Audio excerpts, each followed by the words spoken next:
ክቡራንና ክቡራት የፍኖተ ቢዝነስ ዩቲዩብ ቻናል ቤተሰቦች እንደዚሁም የዚህ ዝግጅት ታዳሚዎች እንደምን አላችሁ? እንደምን ከረማችሁ? ዛሬም እንደተለመደው ቻናላችን አዲስ ትምህርታዊ ዝግጅትን በማዘጋጀት ይዞላችሁ መጥቷል። እስከ ዝግጅቱ ፍጻሜ ድረስ ከኛ ጋር እንድትሆኑ ግብዣችን ነው።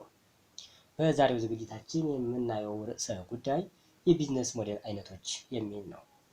በዚህ ዝግጅት በዋናነት የቢዝነስ ሞዴል ማለት ምን ማለት ነው፣ እንዲሁም ደግሞ ዋና ዋናዎቹ የቢዝነስ ሞዴል አይነቶች ምን ምን ናቸው የሚለውን የምናይ ይሆናል። የመጀመሪያው ምንድነው እንግዲህ የቢዝነስ ሞዴል ማለት ምን ማለት ነው የሚለውን እናያለን። የቢዝነስ ሞዴል ማለት አንድን የንግድ ድርጅት ለስኬት በሚያበቃ መልኩ እንዲያመርት፣ እንዲሸጥ፣ ብቁ ተወዳዳሪ እንዲሆንና በመጨረሻም አትራፊ እንዲሆን የሚያስችለው ለየት ያለ የቢዝነስ አሰራር ዘዴ ወይም መንገድ ነው። ስራ ፈጣሪዎች ለጀመሩትም ሆነ በሚጀምሩት ቢዝነስ አዋጭ የቢዝነስ ሞዴል መቀመር ይጠበቅባቸዋል።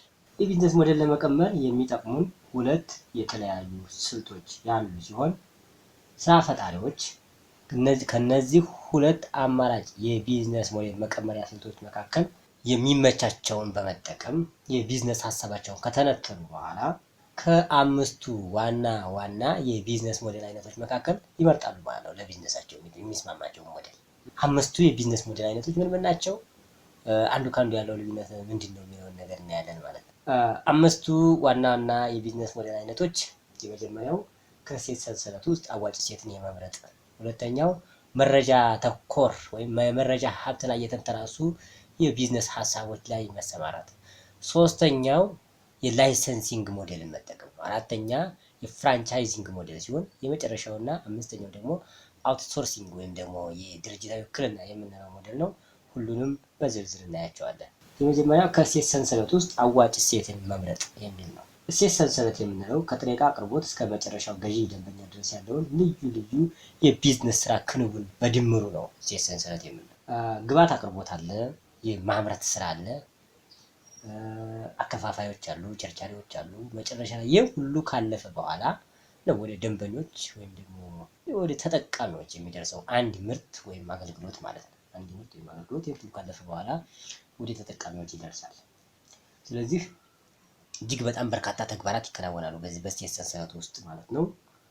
እና አንድ የቢዝነስ መስራችም የሚያቋቁመው ድርጅት የሚያከናውናቸው ተግባራት ይህንን መሰል ሰንሰለታማ ባህሪ እንደሚኖረው የሚታወቅ ነገር ነው፣ ይታወቃል ማለት ነው። በመሆኑም ይህ ጀማሪ ስራ ፈጣሪ ከሰንሰለቱ ውስጥ የትኛው ላይ ቢያተኩር የበለጠ ውጤታማ እንደሚሆን መምረጥ መቻል ቢዝነስ ሞዴሉን መምረጥ ማለት ነው። በሌላ አነጋገር ወይም በሌላ ዘዴ እንግዲህ በጣም ሰፊ ረጅም የሆነ የቫሊዩ ቼይን ወይም ደግሞ የእሴት ሰንሰለት ትስስር ባላቸው የቢዝነስ አይነቶች ውስጥ ከዛ ውስጥ የትኛው ላይ ኢንቨስት ብናደርግ ያዋጣናል፣ የትኛው ላይ ኢንቨስት ብናደርግ የኛ ልምድ፣ እውቀት፣ ክህሎትና የኛ ካፓቢሊቲ የኛ ብቃት ውጤት ሊያመጣ ልናስመዘግብ እንችላለን የሚለውን ጉዳይ በደንብ አንጥረን ነው ይሄኛውን የምንመርጠው። ከእሴት ሰንሰለት ውስጥ አዋጩን መምረጥ ያለብን ማለት ነው። በእሴት ሰንሰለት ውስጥ አዋጩን እሴት መርጠው ስኬታማ የሆኑ ግሎባል ወይም ዓለም አቀፍ ኩባንያዎችን በምሳሌነት መጥቀስ እንችላለን። የመጀመሪያው የቶዮታ መኪና አምራች ኩባንያን መውሰድ እንችላለን። የቶዮታ መኪና አምራች ኩባንያ የመረጠውና እጅግ በጣም ውጤታማ ያደረገው የእሴት ሰንሰለት የመኪና አካላቶችን መገጣጠምና ዲዛይን መስራት ነው። ዲዛይን ይሰራል፣ የተለያዩ የመኪና አካላቶችን ሌሎች ካምፓኒዎች እንዲያመርቱለት ያደርጋል፣ ፋይናሊ እሱ ይገጣጥማል ማለት ነው። በዚህ ስራው እጅግ በጣም ውጤታማና ዓለም አቀፍ እውቅና ያለው ካምፓኒ መሆን ችሏል ማለት ነው። ሁለተኛው የአፕል ኩባንያ ነው። የአፕል ኩባንያ የመረጠውና እሱም እንዲሁ ውጤታማ የሆነበት የእሴት ሰንሰለት የሞባይል እና የኮምፒውተር ዲዛይኖችን እና የሃርድዌር ዲዛይን እና የሶፍትዌሮችን የማምረት ስራ ላይ ነው። በዚህ ስራው ይህ ኩባንያ እጅግ በጣም ውጤታማና ግሎባል ተቋም፣ ግሎባል ኢንተርፕራይዝ፣ ግሎባል ካምፓኒ ሆኗል ማለት ነው። እነዚህን ለምሳሌ ካነሳን ወደ ቀጣዩ የቢዝነስ ሞዴል አይነት እንሄዳለን። ቀጣዩ የቢዝነስ ሞዴል አይነት በመረጃ ሀብት ላይ የተንተራሰ ቢዝነስ የሚል ነው። አንዳንድ ቢዝነሶች በባህሪያቸው ከመረጃ ጋር የተሳሰረ ልዩ ጎን ይኖራቸዋል። የመረጃ ሀብትን እንደ ወሳኝ ግብዓት በሚጠቀሙ የቢዝነስ ዘርፎች ላይ ስንሰማራ መረጃ ማለፍለፍና መጠቀም ቁልፍ የመወዳደሪያና የማሸነፊያ ስልት ይሆናል። ከደንበኞች የሚሰበሰብን መረጃ በመጠቀም ምርትና አገልግሎትን እንደ ደንበኛው ፍላጎት በማቅረብና ደንበኞችን በማርካት የሚሰሩ ድርጅቶች ምንጊዜም አንድና ሁለት እርምጃ የሚቀድሙና ሽያጫቸውን ከፍ የሚያደርጉ መሆናቸው የተረጋገጠ ጉዳይ ነው። ይህም የምርትና የአገልግሎት ፈጠራ ማሻሻያ ስልት በተወዳዳሪዎቹ በቀላሉ የማይደረስበት እንዲሆን ያደርገዋል ማለት ነው። ለምሳሌ እንውሰድ። ለምሳሌ የዝናብ ልብስና በብርድ ጊዜ የሚለበሱ አልባሳትን የሚያመርት አንድ ድርጅት ምንጊዜም የሜትሮሎጂ መረጃን መሰረት አድርጎ ሊያመርት ይገባል። እንደ ኦልማርት አይነት ትልልቅ ሱፐር ማርኬቶች ደግሞ የሽያጭ መረጃን የሚከታተል የመረጃ አጠናቃሪ ቴክኖሎጂ ወይም ዘዴ መጠቀማቸው የንግድ ዕቃዎች ወዲያውኑ እንዲያለቁ ለመተካትና የሽያጭ ድርሻቸውንም ለማሳደግ የሚያግዛቸው ወሳኝ የስኬት መንገድ መሆኑን አረጋግጠዋል። ስለዚህ እንደዚህ አይነት ለየት ያለ የመረጃ ፍጆታ የሚጠይቁ የቢዝነስ አይነቶችን ከመረጥን እጅግ በጣም መረጃን የምናገኝበትና ፕሮሰስ አድርገን ለቢዝነሳችን የምንጠቀምበት ሁኔታ እጅግ በጣም ጥንቃቄ በተሞላበትና በፈጣን በአኩሬሲ በከፍተኛ ፍጹምነት ሊከወን ይገባል ማለት ነው። ቀጣውና ሶስተኛው የቢዝነስ ሞዴል አይነት የላይሰንሲንግ ስምምነት የሚል ነው። የላይሰንሲንግ ሞዴል አንድ ግለሰብ ወይም ድርጅት የፓተንት መብቱን ወይም የንግድ ምልክቱን እንዲሁም ከመብቱ ወይም ከምልክቱ ጋር የተያያዘውን የምርት ምንነት፣ ባህሪና እሴት የያዘን መግለጫ ለሌላ ግለሰብ ወይም ድርጅት ለተወሰነ ጊዜ የማከራየት ወይም ከሌሎች የመከራየት ስልት ነው። በሁለቱ ተዋዋዮች መካከል የፓተንቱና የንግድ ምልክቱ ባህሪና ምስጢራዊነት አጠባበቅን ምን መምሰል እንዳለበት፣ የክፍያ መጠንና መክፈያ ጊዜ፣ የስምምነት ጥሰት ቢፈጠር እንዴት እንደሚፈታ፣ አንዱ ለሌላው የሚሰጠው ዋስትና እና ተጠያቂነት፣ ካሳ እንዲሁም መሰል ህጋዊ ውሎች በዝርዝር ተጽፈው ይፈረማሉ ማለት ነው። የላይሰንሲንግ ሞዴል የሚሰጠን የራሱ የሆነ ጠቀሜታዎች አሉት። እነዚህ በዝርዝር እናያቸዋለን። የመጀመሪያው ጥቅም ምንድነው? የፓተንት ወይም የቅጅ መብት ይዘው በካፒታል እጥረት ምክንያት ስራ የማይሰሩ ድርጅቶች የቅጅ መብታቸውን ለትልልቅ ድርጅቶች ወይም ከፋይ ግለሰቦች በማኮናተር ገንዘብ ለማሰባሰብ ያስችላቸዋል። ሁለተኛ፣ ፓተንቱ ወይም የንግድ ምልክቱ በትልልቅ ድርጅቶች ስር ሆኖ ወደ ገበያ ሲገባ በደንበኞች ዘንድ እምነትን ያጎለብታል።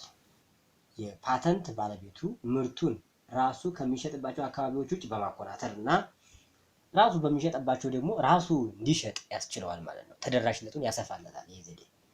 ሌላው ኮንትራቱ ሲያልቅ ተኮናታሪው በሸጠባቸው አካባቢዎች ባለቤቱ ወይም አኮናታሪው ራሱ እያመረተ በመሸጥ በቀላሉ ገቢ ለመሰብሰብ ያስችለዋል ማለት ነው። ለምን? ኦልሬዲ ምርቱ በዚህ አካባቢ ቀድሞ ተዋውቋል፣ ተለምዷልና። አራተኛው የቢዝነስ ሞዴል አይነት የፍራንቻይዚንግ ሞዴል የምንለው ነው።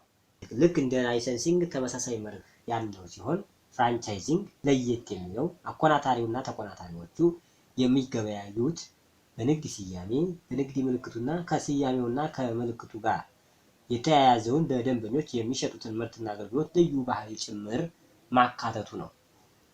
ብዙ ጊዜ የንግድ ስያሜንም ሆነ ምልክቱን የሚያኮናትረው ድርጅት የስም ዝናውን ወይም ብራንዱን ቀድሞ የገነባ መሆን ይጠበቅበታል።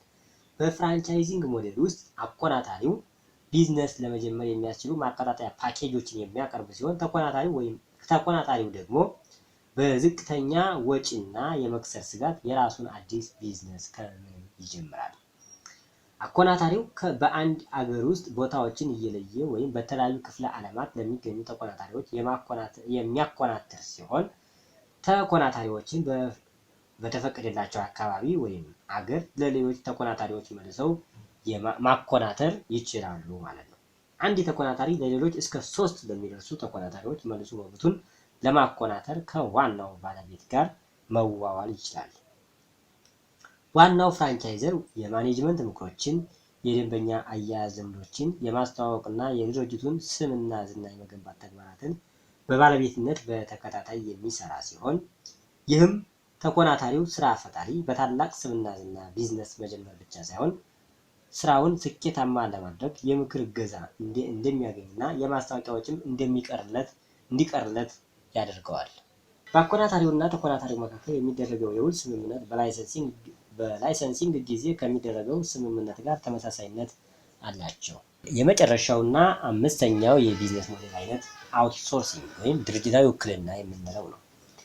አውትሶርሲንግ ወይም ድርጅታዊ ውክልና ማለት አንድ ድርጅት የተመረጡ ስራዎችን በመለየት ስራዎቹ በውጤታማ መንገድ ለሚፈጽሙ ሌሎች ድርጅቶች በውክልና እንዲሰሩለት የመስጠት ሂደት ነው። ውክልና የሚሰጠው ድርጅት የተነሳበትን ዋና ስራ ሳይሆን በሌሎች ቢከናወኑ በተሻለ ጥራት ወይም ባነሰ ወጪ የሚጠናቀቁ የወካይ ድርጅቱን አመራሮች ጊዜና ትኩረት በድርጅቱ ወሳኝ ጉዳዮች ላይ እንዳተኩሩ የሚያግዝ መሆኑ ሲታመንበት ነው። ለምሳሌ ብዙ ድርጅቶች የሰራተኞችን ደሞዝ በባንኮች በኩል ይከፍላሉ። የማርኬቲንግ እና የፕሮሞሽን ስራዎችን ለማርኬቲንግ ኩባንያዎች ይወክላሉ።